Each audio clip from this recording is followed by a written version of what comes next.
I'm wondering about the role of politics and government in this context, and what has to be done in order to turn your research findings into action. So I just realized I think there are two questions in one. So let us start with the role of politics and government in this context. Yes. Politics and governments definitively play an important role in this context. Today, politics, along with many other larger systems, focus on motives such as growth, consumption, and competition. It's clear that little attention is given to mindsets and intrinsic capacities such as compassion, empathy, care, or solidarity. Consequently, governments and other actors are struggling to address increasingly complex sustainability challenges such as climate change and their associated impacts. In fact, technological solutions exist.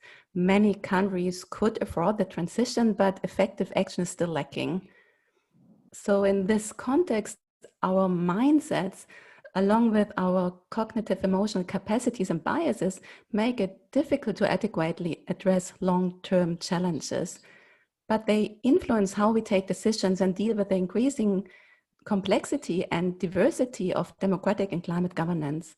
So they influence how we analyze and understand data and evidence, how we negotiate and relate with each other, address conflict and equity issues, communicate risk, and develop solutions.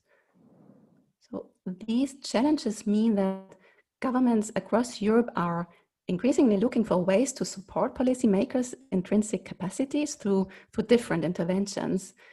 But at the same time, there is a lack of critical analysis and empirical evidence to understand if and how such interventions or programs impact sustainability outcomes at different scales. In the context of politics, the ability to stop and feel can definitely be transformative, especially in a system that monetizes our attention, which is sometimes called cognitive capitalism. So in other words, if we don't work at the level of internal belief systems and look into how current systems are shaped by power, privilege, and positionality, we are bound to recreate unjust structures in our daily interactions. So it's clear that politics and governments play an important role. At the same time, we shouldn't assume or advocate that specific interventions or approaches aim to support intrinsic capacities automatically nurture sustainability and address aspects such as injustice or climate change. Instead, we need to look at existing interventions to see if and how they can be oriented towards sustainability. Can they, for instance, be integrated with other forms of approaches such as complexity and system thinking on organizing for change, etc., rather than just focusing on individual awareness? So far there's a lack of research on such issues. Our new research projects address this gap and focus on related analysis. They also include mindfulness-based interventions for parliamentarians and other leaders. And a clear example is our close collaboration with Avaris and the Inner Green Deal initiative, which I'm particularly excited about. Okay, so there was a second question.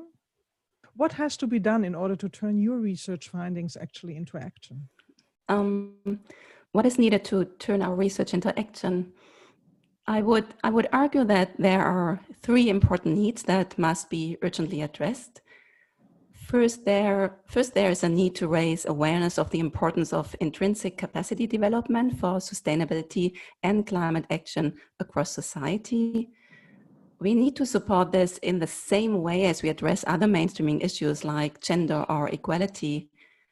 And it requires the integration at all levels and across all sectors through systematic, targeted strategies and measures. Second, there is a need for governments, institutions, and educational bodies to consciously and systematically facilitate personal development for all. In other words, we must develop and roll out related interventions to facilitate collective leadership and lead by empowering and serving others. And finally, more time and resources should be invested in research and research cooperation, there is a huge lack of critical analysis and empirical evidence that would help us to understand if and how certain mindsets and personal development interventions impact sustainability at different scales. We need to have a better understanding of the pros and cons of different approaches and their enabling factors. And such research requires close cooperation between governments, businesses, and academia. And in this context, influential actors such as the European Commission could be an important driving force. The Commission could be a role model for the changes that are needed and at the same time provide incentives for all other stakeholders to get engaged. Now, let our listeners know a bit about how you, on a daily or weekly basis, sustain your energy and your drive. Mm. This is a particularly relevant question at a time when we are seeing a rapid increase in climate anxiety and climate grief in society. I guess you want to know how I can wake up cheerful in the morning when I have to deal with climate change on a daily basis. And not only from a personal perspective, but also as an academic who is expected to be critical and skeptical. I think that what sustains me is the opportunity to help, to serve, to make things better, at least for some few people. Another important aspect is that climate change has never felt like something abstract or far away. I've worked closely with people around the world who have been affected by climate change and disasters, and that experience has touched me deeply. Even today, this feeling is a strong driving force that still keeps me going. I believe that what we deep down fear to be right and truthful is ultimately what makes the difference and gives us the drive and courage to confront problems and bring about change.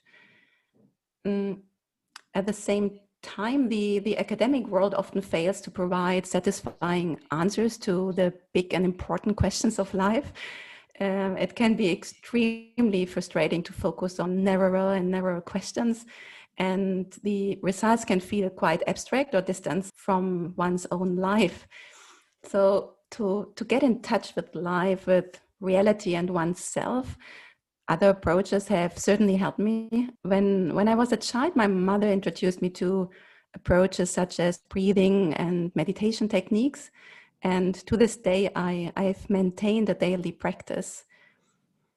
I certainly have to regularly exercise both my body and my mind to sustain my energy and drive. So for me, exercising my mind means approaching it with curiosity, openness, and kindness, which is not always easy. But I try to methodically observe my bodily sensations, the thoughts and feelings that arise in response to these sensations, and vice versa. It is fascinating to uncover the basic patterns of one's own mind. And over time, it has helped me to understand that whatever I experience when I practice is just a snapshot of what is happening in the mind during the rest of the day. So this process of understanding your mind and understanding how to deal with your inner fears and biases helps me to sustain my energy. It certainly also helps me to cope with all the emails, meetings, teaching commitments, and other daily demands, and to stay focused when I'm writing or when I'm exploring new fields. Another point I'd like to highlight is that I think that it's important to first try to understand your own mind before trying to understand others. It has taught me to approach my mind with curiosity, openness, and kindness. And I'd argue that it's a good way to approach others and the rest of the day too. Christine, if you had the power to tell the government what to do next, what would you say? The first thing I would say is that it should stop addressing climate change as a purely technological problem. Rather, we have to see it as a relationship problem. And this relationship problem is intrinsically linked to other societal crises such as health, food, or poverty. And in turn, there are root causes such as consumerism, racism, and elitism. And this view necessarily broadens the scope and supports deeper analysis of how people relate to themselves, others, the environment, and future generations. And following on from my previous answer, I think that governments should focus on the 3 needs that I mentioned earlier. And if I had the power to only change one thing, it would probably be education. Because children and teenagers study a wide range of subjects during their education: mathematics, physics, geography, history, sports, but we place very little value on ensuring that they understand their own emotions and their relationships with others, the environment, and future generations. But learning and development do not end when we leave school or university. We actually have the potential to develop our brains and minds throughout our entire life. And this means that we need to provide systemic and long-term support for individuals beginning in childhood and continuing into their adult life. So it follows that investing more resources in education and learning how to develop minds and hearts to create a kinder, more sustainable world is absolutely crucial. Thank you. Unfortunately, we are running out of time, Christine. So where can we find more about your research? Can people sponsor or support your work in any kind of way? My team would be very happy to hear from your listeners. The work and research I have talked about form part of the Contemplative Sustainable Futures program. The program's website provides information on the projects we discussed earlier. It lists all of our publications and it gives an overview of our research, educational, and networking activities. It's clear that we need more support and resources for this kind of work, and we very much welcome new collaborations and partnerships. In fact, we are always looking for ways to learn and work together so that new approaches and new solutions for transformative change can emerge. Thank you so much, Christine, for joining us. And this was a rich conversation, insightful, and I really wish you good luck with all of your projects. Thank you. It was a pleasure. Reflecting on the conversation with Christine, I feel very grateful for her relentless drive to uncover the inner human dimension of climate action. Her work has the potential of reshaping the way we address climate change. It balances a long tradition of focusing on technology and brings a sense of urgency to the question of what we need to learn as humans. When you reflect on this, the potential implications are enormous. If Christine is right, and inner qualities such as awareness, openness, and compassion are indeed central to sustainable action, then that gives us a roadmap, something to work on as individuals, as communities, and as organizations. It gives us all the agency to act. There's no excuse not to. And of course, it doesn't mean that we abandon our search for technological solutions. That search must continue. But surely such external efforts must be matched by efforts to enhance the way we are, the way we interact, and the way we collaborate as human beings. We have work to do, but we may now have a better understanding of what to work on. In the meantime, our podcast series continues. While we let the work of Christine sink in, we meet next week with Lionel Wouters, founder and chairman of Farm, a group of organic shops. We ask him about the human behaviors that drive food choices and other fascinating conversation.